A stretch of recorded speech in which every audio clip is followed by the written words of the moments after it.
Today we are diving in how to provide quick results for our clients while also promoting long-term sustainable changes. That's, of course, like what everybody wants, right? It's those, your clients come in, they want to see change quickly, you want to give it to them because then, behavioral momentum, people get excited about that.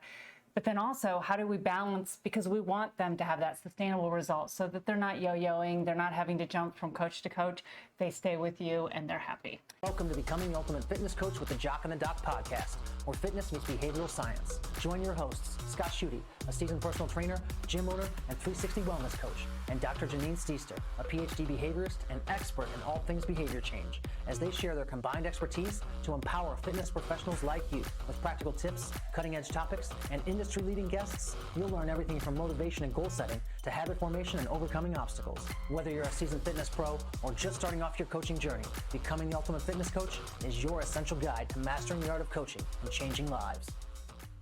Yeah, so today we're going to break it down, and this is the conversations we like to have with our clients. Are we going on a walk? Are we going on a jog? Or are we going on a sprint? So sprint is that maximal effort, optimal strategies. We're going to get to those results as quick as possible. Where on the other side of that, the opposite side is that walk, right? Which is sort of that minimal effective dose that we like to talk about a lot, that fits in with people's lifestyles. It's manageable and enjoyable. And then the jog is, of course, somewhere in between there. Yeah, so today let's break it down. Let's start off with the sprint. And the sprint is what is popular in the industry. That's what we see what most people doing. And me as a trainer, this is what I like to do with clients too. Like, this is exciting. This is when you get those big changes. The problem is if all we teach is the sprint, most of the people are going to fail with it. And so we need to be able to communicate better with our coaches. And this is really what we're breaking it down. It's us getting on the same page with our clients on what exactly we're doing. And it's us being the good guides. And we were talking about this before we started the session. It's almost like thinking about if you're a coach on the training floor and someone comes in and they're like, oh, I can do a 315 back squat. And you're looking at them, you're like, really? You can? Oh, let's give it a try. And you put them on there and then they get hurt. It's probably your fault because you let them do that. I like to think of it the same way when we're giving people guidance on what they should do outside the gym.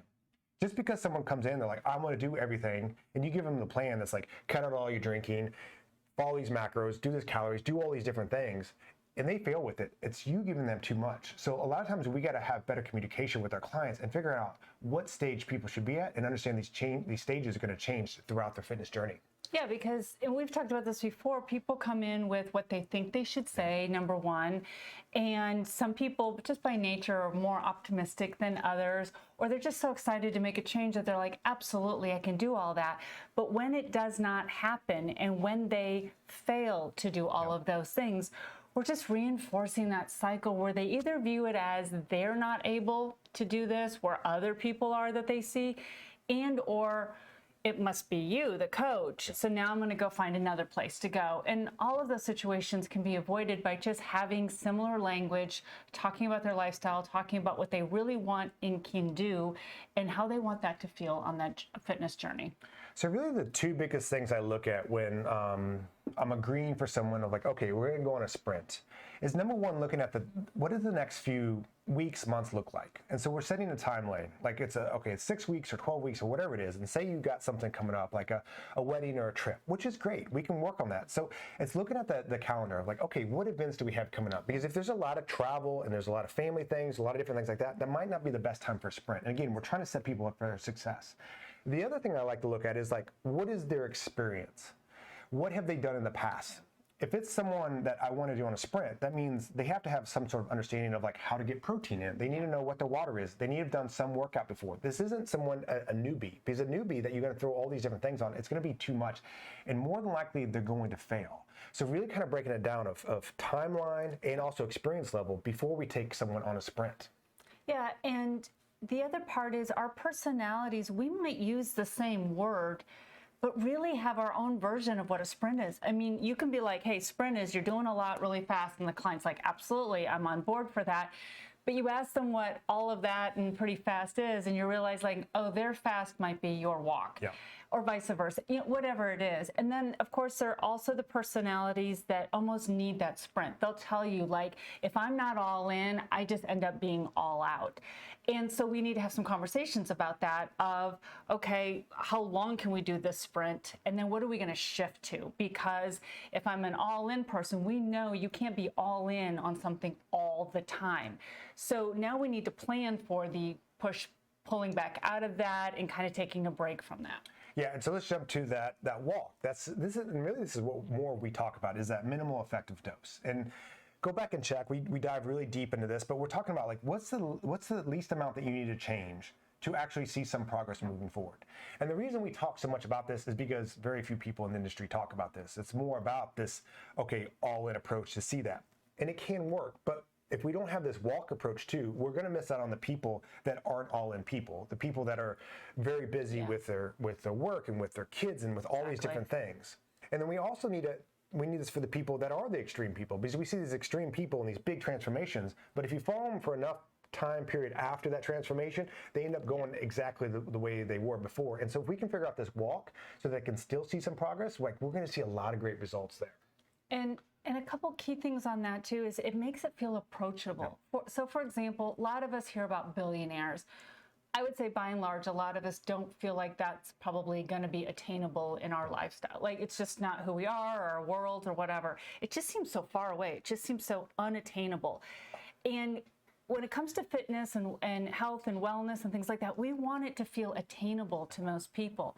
So if everything they see and hear is about this sprint, but I'm taking care of my aging parents, I've got my kiddos, I've got a full-time job, I have all of these responsibilities, I love to volunteer, I love to be passionate, involved in my work, whatever it is, it feels unattainable. So if I can't make $1 billion, I'm not even going to try to hit my 500 million type of thing. So we want them to feel like that. The other part of it is, what is that lifestyle and what are their values? What do they enjoy? What is important to them and what do they want to keep, so that they can start pairing overall health, wellness, and fitness with enjoyable and just as a lifestyle instead of like a moment in time. And so really the majority of the people that I work with, the majority of the coaches that I work with that work with general pop people, this is the best approach. Because what we're doing is we're setting people up for success. So many people that have tried a fitness approach have had failure doing that because they've tried to do too much too early. And so if we can just change a couple things around. So it's really important to get very specific on what their goals are, and then very specific of what their day-to-day looks like, and how do we make some small adjustments to that to help them trend in the right direction. There's a few principles that we need to stay within, but if we can get people to move a little bit more, eat a little bit less, but do it without tracking food and doing cardio every day and all these different things, finding things that they actually enjoy doing, then we're going to have those long-term sustainable changes that we talked about early on. Now, they won't have the big transformation in the first few weeks, but that's okay. Not everybody really needs that. And people are just trying to see some sort of progress, and they need to have some sort of success. So by us setting this approach up, by talking with them, we're like, listen, we're just going to make some small adjustments, and we're going to make sure that we are trending in the right direction, and we're going to set them up for success. And then over time, we can build a little bit more on that and build a bit more on that, and eventually probably work to more of like a jog, so people can have that. And then if people want to make those bigger changes because they have something going up, we could go to that sprint for a short period of time and then go back to that walk. But some people might not even go to that sprint, and that's perfectly fine because some people just aren't built for that. Yeah, and that's what I like about this model is once we've worked with a client, we've defined what sprint is, what jog, what walk is, then we can start talking about that in the way that I would call it toggling back and forth based on what's going on in your life, what your current goals are, and just the seasons of your life. And when do I want to be on a sprint, if at all? Am I a jog and a walk toggler? Am I always on a walk? Things like that. But that way people understand too that it doesn't have to look the same all the time. Yeah. And we've talked about this before, is especially with our current society, maintaining your weight is a challenge, let alone losing some, for example. So if sometimes I'm on a walk and I'm maintaining, that is huge success. Which also then brings me to what you were talking about before, is people just need to see progress, right? We need to see that behavioral momentum. And we know that with behavior change, we need to see movement, and then we also need to have it established as a habit before we can add a whole bunch of other things. But sometimes to see that movement, we as coaches have to be real clear with clients on what measures are we seeing to look at change and progress. So is it just scale based? Because sometimes when we're on a walk, that scale doesn't like to move for a hot minute, or it's very small. What else? Is it how many steps? Is it slight changes in diet, nutrition? Is it making different choices at different times? What are we measuring? Is it overall satisfaction and happiness? And we talk about that with our assessment.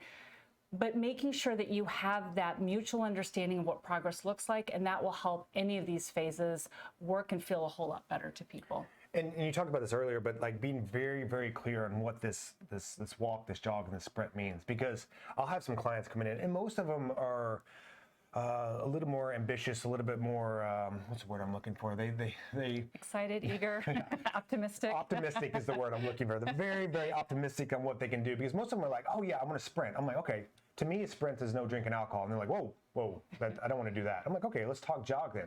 And there's a guy I was talking to, I'm like, okay, jog is what we're going to do. I'm like, if an alcohol was as a caloric offender, and we're working on bringing that back, I was like, okay, what does a jog look like for you alcohol-wise? He's like, well, 10 drinks a week.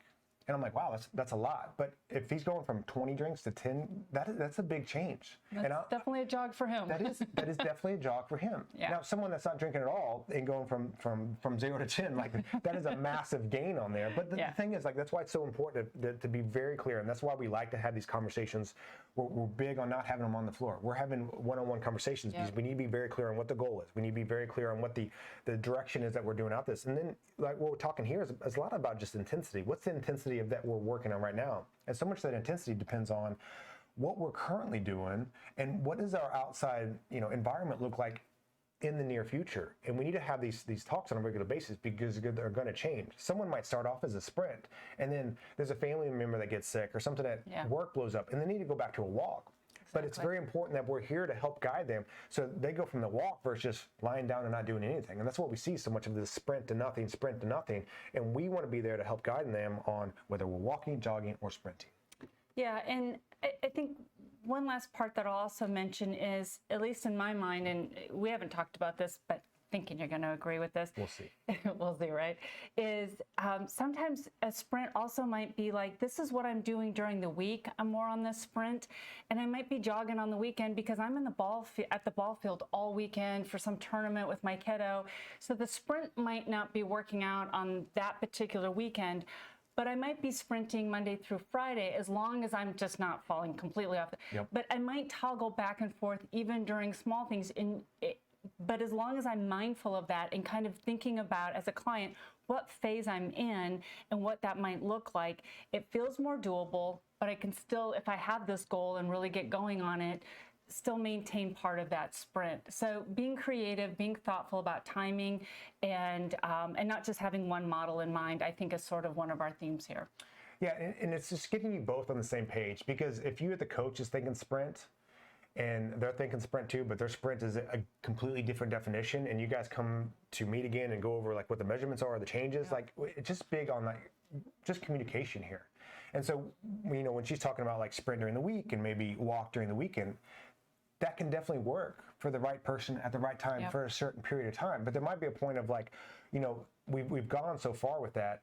If we want to go further, maybe we do need to sprint the rest of the 7 days, or maybe we're just happy with where they're at. Exactly. The majority of the people I work with get to a level where they're like, I feel better, my confidence is up, my weight's down, but they're still not at the weight that they initially said that they want to be at. They're like, when they first started with me, they're like, I want to lose the 50 pounds, but they might be down 20, 30 pounds, but it's amazing how much they've gained during that. So during the whole course of that process too, we're constantly reevaluating their goals, because that's going to change too. Because what we talk a lot about is like a lot of people are saying these words that they are familiar with, or that what is popular. So weight's an easy one to say, but weight means so little, and it can change so much from day to day. So having these touch points, reestablishing, figuring out kind of where they're at, where they want to go, and making sure that we're on the same page with them on the intensity that we're doing right now is just super important. So as we wrap this up, I really want you to think about these conversations that you're having with your clients on where they're at in their journey. And if we're on a sprint, which is fine, we just need to be clear of like what's going on outside as far as trips, as far as work, as far as family, all these different things. And is it set up for success? during that time. And then also that transition off that, because to me, that's really the most difficult part. Getting people when they're excited to change, to do something all in, is really not that hard. Yeah.